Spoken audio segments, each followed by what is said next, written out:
So you want to buy a holster? You might want to watch this video so you can pick up on all the nuances before you make that purchase, right, Sir Michael? Otherwise, you end up like me, pissed off because you don't know what the hell to buy. Don't be that guy. Or gal. You got me right here, man. Thanks, Roger. What's up, Guns Out Nation? I'm John Keys. I'm sure Michael Singleton. And today we're bringing you a video all about holsters. And who else better than... With none other than Mr. Holster Right. himself, man. I mean, come on, QVO Tactical Roger here, What's going on, man. guys? Yeah, man. It's been a while since we've been here, man. But I appreciate you guys coming always down, man. feels like home, man. Thanks, man. Yeah, no doubt. So listen, man, let's just dive right into this. You Okay. know, so people are all, there's all these different reasons people buy holsters: competition, just regular shooting, concealed carry, duty. Sure. Let's talk about like some of the preferences that people like when they're like. Let's start with the hip side holster. All right. So kind of got it laid out, and there's two different ways to go outside the waistband. So you'll hear OWB, and I get a lot of customers like, oh, what does that mean? Outside the waistband. So you have OWB, IWB, IWB being inside the waistband. Yep. Typically on the market, you'll find two styles of OWB. The first would be like this pancake style, which is going to be a two-piece design, meaning there's two pieces of Kydex that are riveted together, adjustable retention, and that is going to typically have two belt loops where your belt passes through. Then you have that's pancake style. You have a fold-over style, which is like our secondary on the waistband holster. You'll have three levels of adjustable retention, but it mounts to either a paddle that goes inside your pants and the belt passes through, or you can take this off and go into like those battle belt setups that everybody puts together, and we'll get into that soon here as well. A couple things, whether you're buying our holsters or anybody else's holsters, just a few things that you should be out there looking for. One's adjustable retention. You'll still find some holster manufacturers that don't have adjustable retention, and if that's your preference, that's cool, but just understand that Kydex is malleable over time. It is going to loosen up on you, especially like here in Vegas. Yeah. You leave your car, like if you go out for one Vegas range day out in the sun, it's going to loosen up a little bit because of it's 117 degrees outside, especially having your car. Right. So you want to have that adjustable retention so you can tighten or loosen it to your liking. Additionally, with all of, like we were just talking about all the different optics, right? You want to have a gun that's going to clear your optic, or I'm sorry, a holster that's going to clear your optics on the gun. And so typically we'll manufacture our holsters for the biggest optic in mind, like a Trijicon SRO is pretty much the biggest one on the market right now. Right. So like we make sure that it will clear that, even with the BROS from Jagerworks. Now, when you're talking about retention, you're talking about the screws right here on the side, correct? Correct. Yeah. So ours, you'll use a regular Phillips head screwdriver, righty tighty, lefty loosey. You want it more tight, turn it right. You want it loose, turn it left. Typically, we'll make them to where all of the rubber grommets, you'll see them inside the rubber spacers, are the same size, but typically it's the last one that's going to do the most effectiveness. Right. So you want to mess with that one, and you kind of just tune it to your liking. There's other things you can do too, like they make there's like a silicone-based spray you can put in your holster to make it have less friction. A lot of guys do that stuff, like competition guys. And you're also going to want to make sure, especially with the weapon light, that you have that nice. That's what everybody wants. Yeah, lock. So the thing to look at with that though, like you get these newer weapon lights. TLR7A is a perfect example. It's a really flush light with the gun. It's square. It's not circular. There's no bevels. There's no cylinder drops to grab onto. So typically on those, you won't find that click all the time. Right. The TLR7 subs with like these little P365s, you're just getting friction because it's such a flush surface from the gun to the light, Right. that there's no really grab points, snag points. If you're a new person, like I remember when I first started getting into holsters a couple years ago, and like I said in the opening, my biggest thing was like, what in the like, where do I start? And I first clearly started thinking about like, I want something outside. Because yeah. You're looking at people carrying You're gonna guns. go to the range. Right. That was the first thing that I had at least experience with watching people that I trained with, practiced with. What I realized though is depending on the width of your belt, this does not work for every belt. And it wasn't until much later on another guy told me about the paddle, and I realized, oh, it doesn't matter what kind of belt I'm wearing, I'm going to be pretty secure with this. So if you're talking to a beginner out there, and there's a lot of new firearms folks out there, men and women, where would you tell them to start if they're looking at these two options? It depends on if you're going to the range with like our normal everyday belts that we're wearing right now, which is typically a 1.5 inch belt. Yep. Any pancake holster from most major manufacturers is going to work just fine. Our loops are, everything we manufacture is 1.75 inches up to. So like if you're running, I run a 1.5 inch belt with my 1.75 inch clips all day long, no issues. Also, most websites are going to list what they can have. Like, what's nice about like this pancake style, when you're saying like you can replace the belt loops on the back with 2-inch ones. So like ideally, that's not something you want to run like on a duty belt, a battle belt. Right. But we do have some guys that do admin work in law enforcement, some lieutenants, some detectives. They're like, hey, we still wear like a very rigid, thicker belt for every day, but we want that style of holster. So they'll go out and buy the 2-inch belt loops. That's still because then you, instead of having like the very first 2 eyelets here, it'll be 1 the and screws 3? will be 1 and 3 or 1 and 4. Okay, that's what they're there for. Yep. So you can go that route, but it's like any there's so many holster manufacturers and a lot of them are really great, but they should have that information on the site. Yeah. Right. Like everything, like every question that we get asked, we make sure to go and cover on our website. That way it's there. And like we kind of judge that by the lack of questions we continue to get. Right, right, yeah. But yeah, awesome question for sure. Like if you're a new shooter, if you want something that you're just going to go to the range with, and that's it, you're not putting a war belt, a duty belt setup. Definitely go with like this would be our standard, which is the pancake design. It's 2-piece design. A lot of other companies are going to make the same style. That would be the route you'd want to go. If you're going to do a battle belt setup, we definitely recommend the secondary, which is kind of what we all been rocking lately. And we'll get into like the attachment methods that we use in conjunction with other holster manufacturers that make that kind of an easier process. But if you're just going to the range, get a pancake. Get something that you're going to be able to use in your regular clothes. Right. And footprint wise, you were saying, but Roger was saying before we started taping, guys.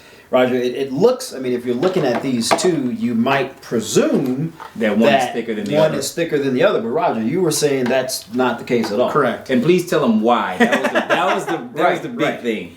So a lot of people when they get the paddle here, and it's not that you can't run it. Like a lot of people will put the paddle between their pants and belt, whereas the paddle should actually go inside your pants. Right. And then it grabs onto your belt from inside, and it pushes the Kydex, the material, all the way up against your body, which is the same method that the standard does by having your belt loop go through here and then push it all the way up against your body.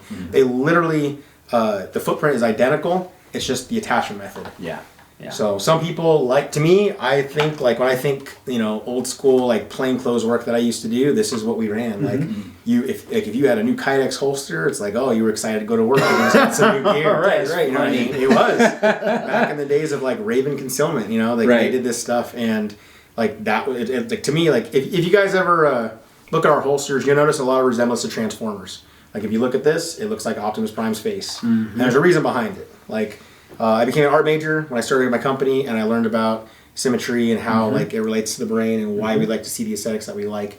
And I just started making them based off that. Like if you were to take 2 of these holsters together, you'd see a Transformer's face. That's interesting. And usually I pick up on things like that. I'd never noticed. Just where like all the angles and stuff came from, and I was like, man, okay. So like when you guys are picking them out, like obviously functions first, guys. Like get what works, get what does what you need to do. But as you guys, if you follow us or know anything that we do, we are definitely about how they look as well. Oh, without question. You're gonna tell this guy. Yeah, I was gonna say, You guys know that. Sometimes how it looks supersedes everything else. It really just depends on how often and why I'm using it. Okay. But one other thing before we move on is I want to talk about the retention there, because I've actually had some people tell me that they actually Loctite the screws. Yes, exactly. But then once you Loctite it, when we were at doing the defensive pistol course, remember? And I actually lost one of the screws because we were I remember that. going all day long, but then once you Loctite it, right, you're not going to be able to adjust I would that. say if you are going to use Loctite for this, and you want something as strong as, what is it, the blue Loctite? Or correct. That's what I was going to get I would. So I know some people would say blue. I would go with orange Loctite. Most people aren't familiar with orange. Orange is just as strong as red Loctite, believe it or not. But it's a lot easier to remove, Roger. And I found that out doing some research. Remember, John, I mentioned that to you a couple months ago when I was Googling all of these Loctites. Yeah, orange is automotive Loctite. I didn't know that, Roger. That's what I use it on my no optics. idea, man. Because the vibration. Makes so the sense. shock and stuff that you're going through, from my understanding, I'm sure there's somebody out there that also does with automotive stuff, but what I learned was orange Loctites for automotive things, like vibrating. So, you think about like on my optics, I use it because you got that slide cycling and the red dot. So yeah, definitely great point. Either blue or orange, you can get it off, guys. And the thing is, you should never have to tweak, like unless, only places I've seen it here in Arizona and it's pretty much when people leave, don't leave your holster inside your car. It's 120 degrees in the car. I've had customers like, hey man, I went to my kid's game and I left, the gun wasn't with me and I left the holster on the windshield. I'm like, Oh yeah, come on. Lucky you didn't come back to a melted holster. Right? I know we put it on the website, use Loctite, but you know it's the same thing. I got a new computer. I don't read the instructions. I just Most people plug it up, don't. turn it Most on. people don't. Yeah, unpack it, put it on. But yeah, excellent point on Loctite. So So Roger, so as we move on from a larger footprint, we're starting to see some differences here. Yeah, Sure. yeah. So moving on to like inside the waistband, again, you'll have two different variations. So much like you had the pancake style with the standard, you'll have a pancake style with the That waistband. thing there. Which so this is the largest thing that we like offer and make, which is like a 5-inch 2011 with a 20 round mag and spare. And yes, I do have guys that run setups like this or rolling specials. I don't know how. Yeah, guys that run Glock 19s with comp, so like 34 length with an X300. And they love it and they rock it. I ran a rolling special for like 3 years, so that setup, no issues. I run like a staccato, like the TR7, like yourself. And I just went to Utah, drove 3.5 hours with it, appendix the whole time, no issues. I was just about to say, how do you drive with that? I feel like you got to remove your bottom rib on the left side. I mean, I would say, so Roger made this for me when we were here last year for my Staccato P, and I was practicing with it at the time, practicing my draw, practicing reloads with it, which was really, really cool. And like I was saying, guys, I loved it. My only issue was the comfortability for me, Roger. That was something that, as Roger said, he's done this for years, and I'm almost certain, Roger, it took time to get used to 100%. it. It wasn't. I tell people this. Like I remember, I was never a watch guy. I didn't wear watches until I went to the police academy, and you were forced to. And I went to the academy at like 19 years old, so it was like, why do I have to wear a watch? You know. And so it was very awkward. It was very weird to me until now. It's like if I don't have a watch, like right now, like right. Where's your watch? Yeah. So it just takes some getting used to, but at the same time, it's not for everybody. Like there's different ways to run appendix with a different style holster. But like for me, I like the 2-clip stability. Yeah. But like this driving to Utah, I wouldn't enjoy the smaller gun setup. I would. I don't run full size guns appendix anymore. I don't. Like I used to. I was like, oh, I want the largest gun. And, you know, Sure, Michael chuckles every time we talk about Because I do, because you guys know this, I do. Because Sure Michael doesn't have an appendix. But so Roger, don't you also make the IWB mag holsters, like single mag holster? Correct. IWB? So our same mag carrier that we make here, it's called AIO, which is all-in-one mag carrier, and the reason being, it's got an adjustable retention magazine retention device, which this will let you fit any double stack 9 or 40 mag, any mag. That's the only ones I run, guys. Amazing. And I mean, we're doing 2011s, we're doing Glocks, we're doing SIGs. Yeah. John uses them all the time. All the time. And run it like a champ. And you can switch this to where you put a J-hook style clip, which is like these guys right here. You'll put this, reverse it, and now it becomes an inside the waistband. Oh. So that's how people are running them. That's really? Yeah, you see, I didn't know And that. you can have it inside I didn't know that either. Yeah, so a lot of guys are doing that. And to me, it's like I've never been a fan of the inside the waistband mag carry as a second one. Like if I'm running this holster and I need a spare mag, literally goes in my back pocket or Neo Mag. Greg makes a great product over there. But yes, these are a lot of guys are running these because when you throw this J style single clip on, makes it nice and deep concealment. And we have guys that want to rock this 20 round mag. Oh, for sure. Yeah. No, absolutely. And then also you can adjust the cant on this if you're a competition shooter and you need the nice cant so you can slide that thing right out and load it. Yeah, so like right here, and there's different attachment methods. This was designed from, so I've shot and taught law enforcement for years, but I also shoot competition matches. So I just took everything I learned from both stages and put it together, like the indexing point. If you've ever been to any class, you learn about your reload is going to be great if you properly index. So we put out the finger groove, that way you grab the mag properly and you're already pointing into your mag well. Additionally, like there's no hump here, it's super clean. So if you stack these up next to each other, you're going to be able to get multiple in line. Like I can get, 3 of these mags where I can only get 2 with other mag carriers. And we all want more mags. Yeah. Now that's why you were just saying that for the first one you use the Tech lock and then for the other ones you use the Molly lock because it's a smaller footprint on the clip. Makes sense. And I end up I play with different methods. I typically run I used to just run the first one canted as my quick go-to, my emergency reload, and the others would be staged straight up. But then I realized by switching the other ones to this Tech lock, the Molly lock, I can just cant them all, and now it's just a speed. Just like when I go to matches, it's a natural motion, natural body mechanics. You just swing my hand back and index the mag and go. So now that's how I run on my belt. And then we make the same thing for your guys that have subcompacts. So you got that's awesome. Glock 43s, SIG P365s, or your 1911 single stack mags will all work in the mini AIO. And like they've been great. They've been working really well. We designed this up in CAD ourselves and tested it. We've been running it, and customers love it. It's great. Like, who doesn't want? I wanted to make one belt setup. That's all you need. Yeah. Mm-hmm. Yeah. And we'll get into like how you change it out with QLS, what I got you guys set up with before coming out here. And Roger, how do you feel about, and guys, we really wanted to do this video because, again, there's so many new gun owners out there, and some of you guys are going to be like, oh, I know this stuff, why are they talking about it? Then this video probably isn't for you. But it is for the millions of new people who are trying to figure out, where do I go? Roger's already done a similar video. I would say check that out on his page. We'll drop the link as well if you guys want to go to his page to check out that video. But Roger, how do you feel about new gun owners carrying concealed versus outside the waistband? Because there's a lot of debate in the community about that. Obviously, like the popular thing out there, right? You see somebody that's open carrying. Oh, what are you doing? You're the target. And I get that mentality. But here's the thing, right? I have open carried, but I would be in a suit. Yeah. If you see me walking down the street in a suit, open carrying, people aren't like, hey, let's go grab that guy. People are like, oh, like that guy's probably a detective. Or he's probably somebody that he's in a job capacity. You know what I mean? It's all how you present it. I'm not walking around with like a skateboard and a hoodie and a backwards hat. OWB, you know. But we do see those guys, and I get where those comments come in from. But in my opinion, like my outside the waistband stuff I use for the range, I use for instruction. Typically the only time you're going to see me rocking OWB open carry, I'm normally wearing like your FUD Ranger red shirt and my khakis because I just got done instructing on a range. Right. And I'm coming home and I stop to get gas. So basically it makes sense. Yes.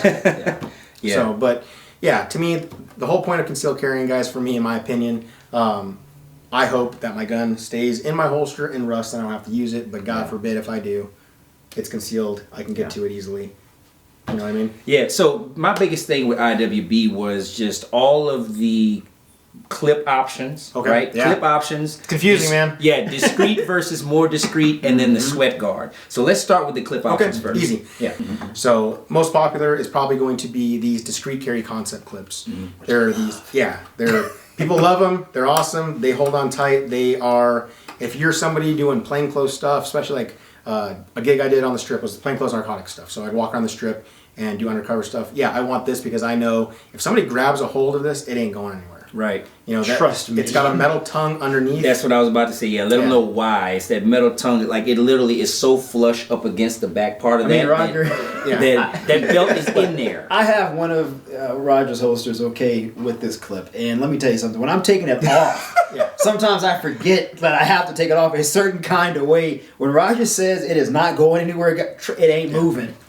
It also works really well. We don't recommend this, but a lot of people like to wear it with like, they'll wear drawstring pants, joggers, and they rock this. And to me, like other than like an ulti clip, which is like a fabric clip, this is the only way you can do that. I personally believe your holster is going to only be as good as your belt, so I definitely think you should have a rigid belt. That's just my opinion. But can you rock this with just clothing? Yes. You got some, you run at the gas station with some board shorts on, you'll be fine with this grabbing into your clothes. Just understand though, if you go to draw, like this thing will probably rip a hole because it's that strong. It's crazy. At the same time, we have feedback from customers like, hey, I don't like how difficult it is, which, you know, you think about like, okay, we'll train, get used to it. But at the same time, I had to like step outside of that, like instructor training world and realize, well, you want things to be comfortable and easy. And like you don't want something that you have to do daily to be cumbersome. So you have other clip styles, other clip options. These are our single J-hook clips. What's nice about these, they have a cutout to where the J-hook comes in and mates flush so that way your belt can't slip out. But additionally, the two center parts are actually slots so that way you can cant the clip. Oh, wow. So some people that want to rock our regular discrete holster, which doesn't have that wing, we'll get into that in a second, but like they want to do a cant on the side here to where they lean forward and the gun, they want to cant it so they can access it easier. That's the clip style you want to go with, so you can do that. So my favorite are the Tack Ware 5-hole clips. I've been rocking these things since they came out, back when Tack Ware still owned it.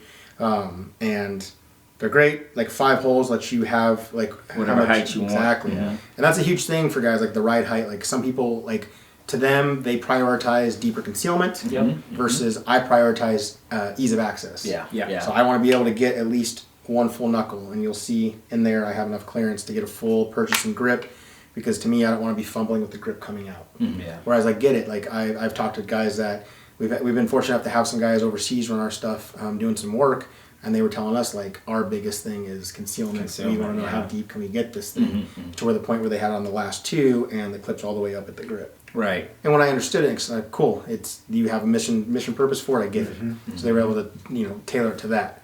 And then the wing part. So these are called more discreets, and without the wing is called discrete. Typically, the wing is used for appendix position because your belt comes across these two clips and actually pushes the grip into your body. Reduces printing, makes it really easy to do appendix. And printing being when you can see the print of the gun through the shirt. And as for you guys out there that are new shooters or new carriers, when you get your holsters and stuff, it's probably you're gonna think everybody's looking at it.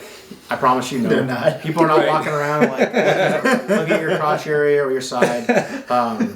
It's just you'll see videos of that stuff, but people really aren't paying attention to that. Right. They're looking at Instagram and TikTok on their phone. But yes, if you're an appendix guy or girl, definitely get a more discreet because that wing is going to tuck it in. Yep, I love it. I love it. If you're somebody that only wants to run traditional 3 o'clock or strong side 4 o'clock carry, definitely go with the regular discreet because you're not going to need that wing. The contour of your body pushes the grip in. If you're somebody that carries smaller back, just my opinion, I would rethink that.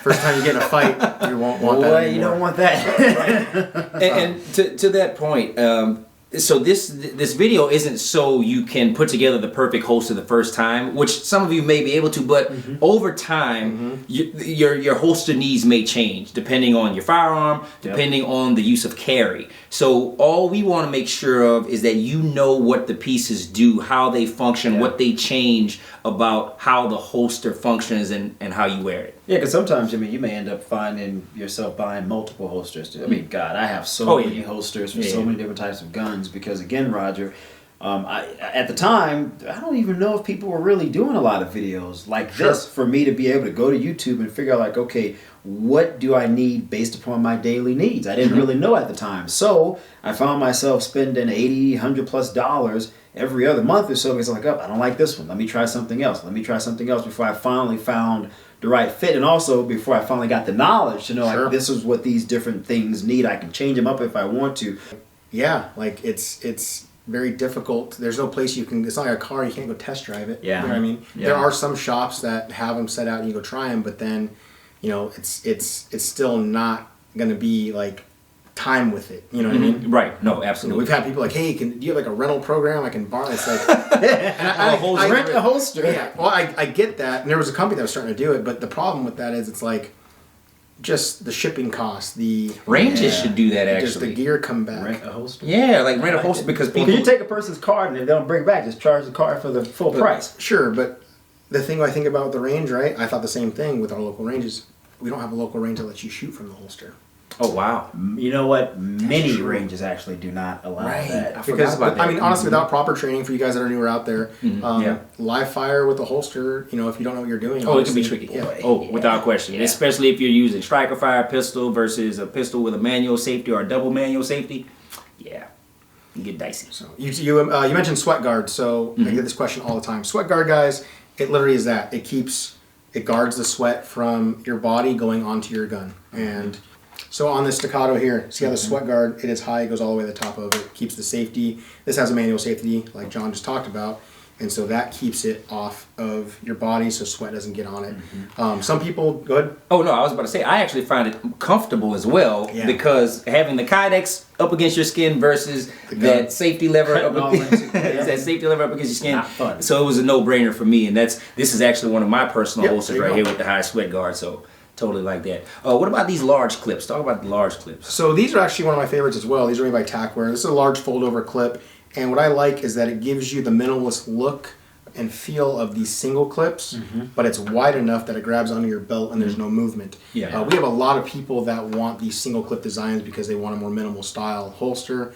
But for me, I found personally that there's a little bit of wiggle room that I don't like. I'm not a guy who wears my belt super tight. Right. We have a lot of customers that really rig down their belt. Yeah, and that is so uncomfortable. They waist train their belts. Well, that's also another reason that we came out with these metal wings versus... We used to have like your older style, we'll get you a new one, but he's got the older style Kydex wing versus these newer 3D printed wings. Yeah, I was noticing you got the QVO logo so we on got there some too. 3D printed ones that we're doing, but then for the guys that really like to crank down that belt, we make these metal ones. No, that makes sense. I had a customer, he's like, oh man, I broke this thing. I'm like, oh man, these are really strong. He Really? he sent me a video of what he was doing, and I'm like, oh wow, okay, I get why. And he's like, yeah, I just like to run everything super tight. I was like, hey man, no problem. We showed him this one. He's like, oh, that's perfect. And he switched to that. And it's all the same footprint, which is great, so it's all interchangeable.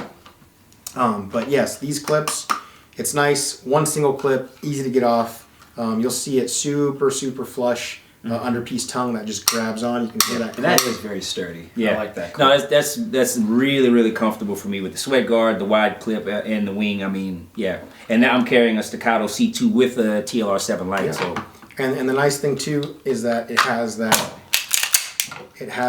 slotted position that lets you cant it. So if you're going to run it at a different angle. And then a couple of things that we've done since this holster. Holsters now come with 3 holes because we were running the issue. I really like this clip, but you don't have an adjustable ride height because there's only 2 holes in the clip. So rather than like getting the company to make the clip even longer, we just changed out the molding to where there'll be 3 holes now, so you can run it up or down depending on where you want it to go. nice. So it just makes it easier for the customer. And like you were saying, man, like the whole saving money aspect. I would much rather have a customer email us because you guys, if you're a Glock guy or girl, you can get a Glock 34 holster with an X300, and you can run Glock 34, Glock 17, Glock 19, Glock 22, and it all fits the same holster as long as you have that light on there. I'd much rather have a customer get that holster, that way they can run a plethora of all those guns. Yeah, because as they add more to their collection. Yeah. I mean, I love it. I'd much rather have you save money on gear and be able to get ammo and training, because here's the thing, the more you shoot, the more classes you go to, the more you're involved in this community, you're going to be like, okay, I want now another holster that matches this gun. Yeah. You just showed me that red pill Gucci Glock, man. Like, Hey, the red pill. Listen, he gave me the name. I was searching for a name for my Gucci Glock. The red pill it is. So you'll be seeing that I feel soon. like I need to get you like a Fendi. Oh no, we're going with that. That's gonna be the one. You know what I mean? All right, so Roger, this here, I like because I think this is so different and so unique. I have seen this before, and the question that I've always had, I mean, I have the only small concealed carry gun I have, John, is what? The SIG P320 compact. X-Compact, right. And I don't carry it often because I prefer the P. But I'm trying to get used to it. And something like this, Roger, I would feel would probably be more fitting for a smaller frame gun versus a larger 2011. So this is our minimalist style holster. It actually, if you guys look here, try it on the back. Here we go. So it literally is just the trigger guard area of our more discreet holster. We had some friends of mine in the industry, some customers reached out and were like, hey, have you ever thought about making, just something that's like, literally, he was like, I wear board shorts, I want to go to the gas station, something super small I can clip on real quick, clip off, and I just want to grab and not have the trigger guard exposed. I was like, yeah, trigger guard holster. So my thing is, on our side, on the business side, you look at expenses, right? Real quick, people don't understand about molding. Like everything you guys see that we offer, we have the actual gun for, because we fit with the actual gun and ensure fitment, the actual weapon light, but on top of that, the CNC custom molding. So it's machine molding that each gun we add is about $4,000. And so how do we add this new product without having to revamp the entire lineup, right? So I was able to look at our existing molds that we've already designed and see it from there, and then now, cool, I don't have a design fee, I just need to get a couple of things machined. And so that's how this came to be. It literally, like, we call it the minimalist, but it could just be like the mini more discreet. Literally, because it's literally the same exact cutout from that. I like it. Yeah, thanks, I appreciate it. No, it's really dope. I'm leaving with that one, actually. This one's actually for John right here. So we incorporated my favorite clip, which is the Tack Ware clip, but you can put whatever clip you want on there. It's got 2 holes. And then this is a mod wing that we get from our holster supplier, which lets you push the grip into the body because you can carry an appendix. What's nice about this wing is that it's so minimal that if you run it at 3 o'clock, it's not going to affect it as well. Now people ask like, hey, how sturdy, how rigid? This thing's going to hold up. What a lot of people don't realize, they like to take holsters, they like to do this. If I take this and slam it down, there it goes. It'll come out. And that's expected, guys. That's gravity. Like we'll get customers that send us videos and throw it out. I was like, well, yeah. Like, right? It's not a duty style retention holster, which we'll show you here in a second. It doesn't have active retention, which means there's no device that you have to defeat to get the gun to come out. So you want to tighten it to where you can have it come out, but when you turn it upside down, it's not going anywhere. In addition to that, when you put it inside your waistband, your body and your belt or whatever you have are pushing up against it to kind of create that over part from the holster. So the only thing that we caution customers with on this, if you draw this in a defensive situation, take the holster out to reholster. So boom, I come out, engage, do what I have to do, or I'm training on the range. I then use my support hand, my other strong hand. I take the holster out, drop it back in. Because if you try to go back in, you're going to be finagling, trying to slide it in properly because there is no top sight portion to guide it in straight. So that's the only thing that you want to look out for when you're dealing. And there's several other people that make trigger guard style holsters, guys. Everything I'm showing you here, whether or not you might have a holster manufacturer that you really like the aesthetic and design of their stuff, and that's awesome. Support them. That's awesome. They make something that you like. It's really cool with our country that you can find stuff you like and support those businesses.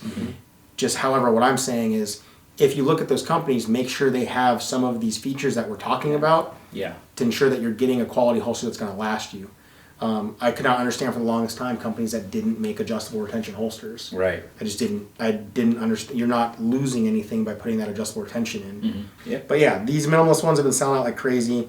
And we do offer them. We'll give you this one to start with, but we'll send you one that's a little more your style. Hey, he knows my style, guys. Yes. So now as we move on to duty holsters. Now this, guys, so we have something coming up soon where we're going to have to utilize duty holsters. And John asked me a question. I was on the website looking at configurations. And I told John, I said, John, when I looked at this stuff, I was like, hell no. I don't want to be bothered with this. And I have a lot of holsters, but when it comes to the duty stuff, I'm going to be honest with you guys. This is like pretty new for me. I'm not used to carrying a duty holster, and as we started to do more of this defensive style shooting where we're wearing tactical belts, etc., I have found myself, Roger, having to improve my knowledge on this type of a setup. Again, guys, just being 100% transparent. So still gaining knowledge as it pertains to this type of setup.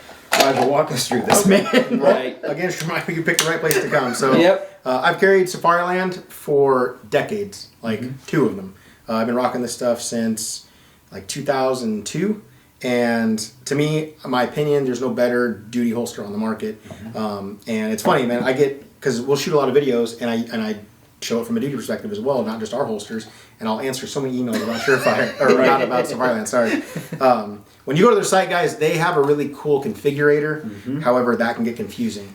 Because, extremely. Think of like when you go, like last night, I was building a new F-150 Lightning, and I'm looking at all the models, and I'm just like, same thing, literally. When you can compare, I'm sorry, we're talking about a truck, right? Yeah. You're comparing a holster configurator to a truck configurator, but it's the same thing. It really is. It literally, like the software looks identical, and you'll see like, oh, there's so many things to it. So this right here is a Safariland ALS level 2 holster. I'll go over why it's level 2 and not level 3. That's the other thing. It took me a while to get used to level 3, but I love it now. I'm not even gonna lie. And understand too, there's different definitions of levels.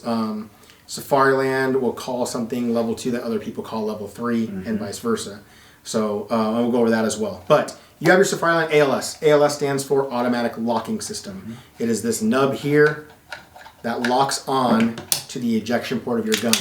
That's really cool, and it's patented by them. That's why nobody else can do it, because you can run pretty much any weapon light you want when you get a holster. This holster is set up for a Staccato P Duo with an optic and a Streamlight TLR1 HL, because that's the biggest light.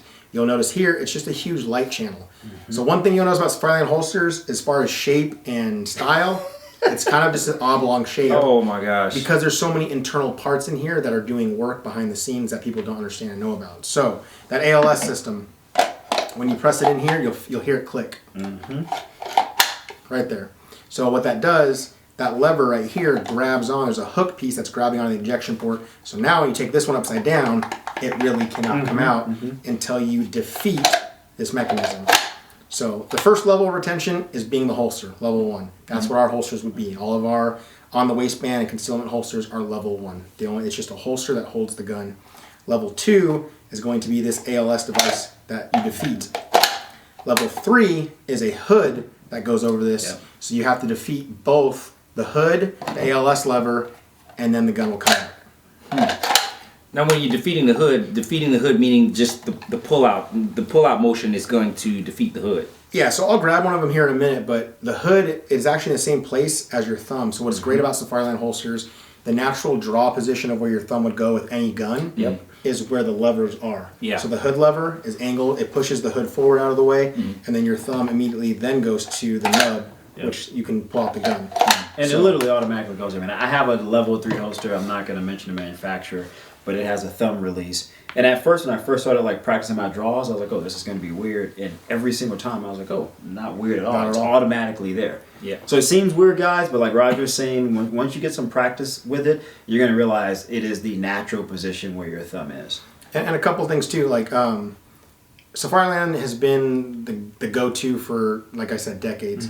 Recently, like, so I did a video, Staccato came out with, they teamed up with Blackhawk and made the T-Series Level 3 holster. And it's an awesome holster, guys. I did a whole video on it. To me, it's the first holster that I've seen in 20 years to actually contend with Safariland. Oh, wow. And since then, like, Alien Gear has just put out a really awesome duty holster as well. So there are all other companies that are working on different methods and different stuff. I've definitely researched it, but you got to find what works for you. The Blackhawk holster, it's specifically made for the X300 Lite. So if you're a Surefire guy, girl, go that route. It's awesome. Because this is a great holster. However, you guys just got the Staccato XCs. Yeah. So two things. One, Safariland doesn't make a 5-inch 2011 with an optic holster. I don't understand why. They make a 5-inch 1911, which fits my 2011, but not with an optic. Additionally, Safariland holsters do not fit the SRO optic. Neither does Blackhawk. Nobody does. That's a no-go for me, guys. Hard pass. Not on the 2011s. On a Glock one, there's one holster. You can modify it, guys. There are people modifying their holsters. Me personally, I'm not modifying a duty holster. I'm leaving it alone. Additionally, if you're not a Surefire person, you're going to have to go this route. But you guys just got Staccato XCs. So one thing I noticed, like I run a chunk port, so let's grab that guy. So my chunk ported C2, and the same thing. With their holsters, it'll fit a variety, right? So if it fits any light, this goes in nice and easy. But that chunk port, or the port on your XC, creates it snags because it's just like an ejection port. So when I go to draw, it's going to grab right there. Luckily, it's shorter, so I can get it out of there. But on a longer gun, right there, it'll grab on that chunk port right there. So whenever I run like the XC, if I go to a class and I'm running the XC in a duty style holster, I'm running it in the Blackhawk T series. Right. Yeah, makes sense. You were talking about the leg strap. So can you grab that belt for me, please? So this is one of the battle belt setups I wear. One thing when you guys get belts, guys, rigidity is key. If you guys notice, even with all this stuff on it, if I hold this belt horizontal, it's parallel to the ground. Something you want to do. But I'll bring it Roger, down you here. have everything on that belt. I'm just noticing you have a knife, a light, and everything has a holster too. Very interesting. This is like when I go to classes, I would put those two mag carriers back on here, but everything's orchestrated to where if it's something that needs to be in my right hand, it's on the right side of my body, except for the flashlight. I will cross draw for that because I didn't have enough room. I want access to my mags faster than the flashlight. And then the knife. My knife goes on my other strong side, as Bill Rapier would say, because if I'm grabbing my knife, it's because somebody's grabbing my gun, so I'm holding that down. Yeah. But back to what you were saying, sir. It's leg. You heard me say ALS, automatic locking system. So Safariland makes something called QLS, which is quick locking system. And it is a fork and receiver combo that mounts to their UBL, which is a universal belt loop. Guys, I know all this stuff is super crazy and confusing. Just understand this. You need a belt hanger from Safariland, you need a receiver from Safariland, and you need a fork from Safariland to take pretty much our holster, their holster. Honestly, most people across the board, every holster company knows the Safariland T pattern. It's kind of like an industry standard. And you go that route, and then once you do, it just simply clicks into place. So what's nice, if we're going to go out and shoot staccatos today, I'm teaching some LE guys, I can run this setup. But then you guys hit me up and say, hey, let's go to a match. We're going to shoot competition style holsters. Then I can take one of our secondary on the waistband holsters, put that fork on here, and then slide this one on, and now I have a level 1 retention holster on here. So it's just nice because you can have it set up to what you want. And so that's why I talk about like the mag carriers I made to where they can work with any magazine. So now you're not having to, one of the biggest pain in the asses is taking all this crap off and having to put it on again. If you've never dealt with super thick Velcro and fighting it, it's a pain in the ass. You'll be sweating. You'll be like, I'm in an air-conditioned room and I'm sweating playing with Velcro. Right. So, but then the leg strap comes into play. So, and it's a must. I don't know if it's a must. Okay, so I'm going to say this from my perspective. No, John, you remember this. I was having the hardest time in the world, Roger, like quickly drawing with consistency. Sometimes it would be fine. Other times I would have a little flap. And then Daniel, you know Daniel, Daniel, videographer. Daniel was like, Sherm, you need the leg strap. Like that's the only way you're going to be consistent with your draw without the holster flapping all over the place. So leg strap came into play for us while we were on patrol. We were actually not allowed to have them. They were deemed as too aggressive. Really? Yeah. Anyway, made you look too tactical. Yeah, we won't get into that. That's another video. Right. When you have a duty style holster, you don't need it because the second that you release the retention here, it doesn't grab. Ah, okay. So it slides out smooth. Correct. On a Kydex style or a level 1 retention holster where it's based off of the friction retention, that's when you need it because you need something else pulling it back down. Yeah. You don't have your belt clips that are grabbing onto your belt pulling the holster down against you pulling it up. Which makes sense. That's why it comes up. Yeah, that makes sense. So the leg strap, which you guys heard me say earlier, UBL hanger and then the QLS receiver, you can get leg straps from anybody, guys. Like this is, if you go on to Amazon and you look up tactical leg strap, this is the first one's going to come up. Definitely get one that's got this rubber coating because then it doesn't slide around on you. You fit it where you want. You screw in your receiver plate over it and then it keeps it there. Don't screw it to the holster because then every time you're changing out holsters, your leg strap's going with the holster versus if you do it on the hanger, it stays with the belt. And now you have one leg strap that will do everything. And like I was telling you guys before, this is one of 12 belts that I have because I had to have a tan one. I had to have the multicam black one. And I have to collect them all. You just go down the rabbit hole, guys. It happens. Seriously. It really does. With everything as it pertains to firearms. Optics, holsters, triggers, and everything. Yeah. And understand, guys, if like John was saying, when you go to the website, there's so many different options on our website. There's a page where we show all of the fabrics and stuff. And with that, you're going to want to make sure that you understand what the fabric does because people hit me up all the time like, what does it do? Guys, it's aesthetics. It's fun. It's cool. I will say this, though. The multicam patterns, this is genuine Cry Precision Cordura 500 denier. So if you're somebody that runs... Real quick. For the people, what the hell is he talking about? Right. So I was about to ask you what the hell are you talking about. If you have multicam black pants, multicam black combat shirt, if you're somebody that's going, like honestly a lot of airsofters hit us up about it, hey, is this real multicam? Because it matches the identical pattern. So if we were to take this holster with black and throw it on a sheet of multicam black, the holster will disappear. Oh, wow. Because it matches and blends so well. And that's because we're using a long time... it took a long time for, like this is multicam carbon fiber Kydex. Cry Precision has to license this stuff to Kydex.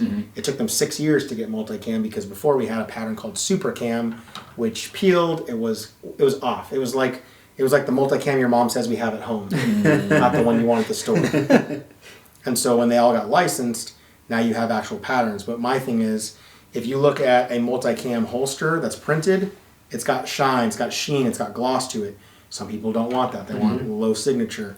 So they go with the fabric, which doesn't have sheen, and it blends in and matches identical to their gear. So like this over this here you go, perfect example. So if you guys look, the multicam belt, you can barely see the multicam, but it matches identically. It's the same exact stuff. So that's something to know. Yep. That's the only thing in regards to the fabrics that is not aesthetics. When you're looking at our camo patterns, they're all legit camos. But everything else, like, if you're somebody who is really behind, oh, it just needs to work, awesome, we got you covered. If you're somebody like us, yes, it has to work, but it needs to match our style, it needs to match the gun, because we can. No, I mean, you can definitely showcase your personality in the designs that you guys come up with. And again, that's why when John and I were talking about this, we've talked about it before, and we wanted to do it with someone, one who's knowledgeable on this stuff, but also a place where people, especially new people, can really showcase who they are as best they can with a little aesthetics. And maybe it's a holster, or maybe if you want to spend a lot of money like John and get really flashy, then you can go that route too. But at least starting with the holsters for beginners, Roger, I think is a good place to showcase, like, hey, this is kind of who I am through the things that allow me to carry my pistol. Yeah. So, and as you guys get into this stuff, like, yes, of course, we want your support and everything, but I'll tell you this much. If it's the difference between getting multicam black or getting ammo for a class, get the ammo for a class. We hope that this was, you found this helpful, and we hope that you now have a good starting point when you start your holster search. Because trust me, if you have a firearm, the holster comes next. It definitely does. You don't want to have a container of holsters like me. So at some point, a buddy comes to you and say, well, hey, man, I'm trying to buy a holster. You're going to say, don't worry about it, man. I got 50 of them. Yep. We want to help you guys avoid that because, again, like Roger said, it's expensive, man. And we would rather you guys spend that money training with an instructor or taking some courses because, again, a lot more people are carrying guns, buying guns. It's a serious responsibility. Yeah. And we want to make sure that you're utilizing the money that you do have to really enhance that skill set with knowledge and training. And so I would say check out Roger's website. We're going to have a link beneath this video. You can get beyond creative, man, with QVO. We highly recommend it. We love this stuff. I'm telling you, when you show up with a Louis Vuitton Supreme holster or the Gucci holster, man, listen, that's a game changer because you're gonna have your pistol out and they're gonna come and talk to you about your holster. And that has happened, John, to us 100%. so many times. What did you guys buy? QVO. Yeah. I gotta check this out. So you can't go wrong with Roger, guys. I appreciate it, guys. Thank you. No We doubt. appreciate you, man. Thank you, brothers. Yeah, thanks for having us, man. Make sure to use their code. John, what's the code? Because I don't. Guns Out 10. Guns I'm Out gonna 10. remember that. Guns Out 10. Yep, there you go. And if Guns Out 10 doesn't work, like I said, it's Guns Out 5. That's it. We only So have one two. of them. We only have 2. 10 on our That's side. it. There we go. So, until next time, guys, let's go. And get some.